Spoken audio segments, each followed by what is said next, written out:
চলতি মাসে বাংলাদেশ সফরে আসছেন জনপ্রিয় ইসলামী বক্তা জাকির নায়েক। এমন খবরে ভক্ত ও অনুরাগীরা খুশি হলেও উদ্বিগ্ন প্রতিবেশী দেশ ভারত। একজন বক্তার সফর নিয়ে কেন নয়াদিল্লি অজানা আশঙ্কায় ভুগছে সেটা এখনও পরিষ্কার নয়।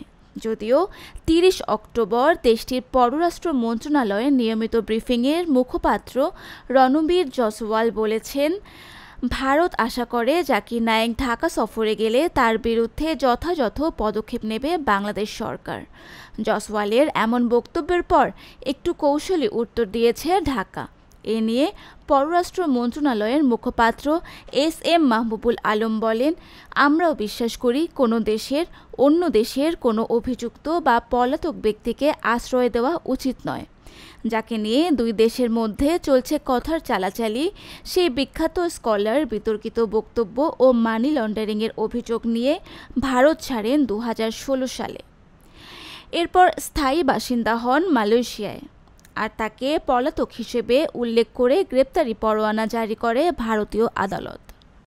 তাই অনেকে আশঙ্কা করছেন ভারতের সঙ্গে বাংলাদেশের বন্দি বিনিময় চুক্তি থাকায় গ্রেপ্তার হতে পারেন জাকির নায়েক। যদিও তাকে গ্রেপ্তার বা আসার খবর নিয়ে আনুষ্ঠানিকভাবে কিছুই জানায়নি ঢাকা।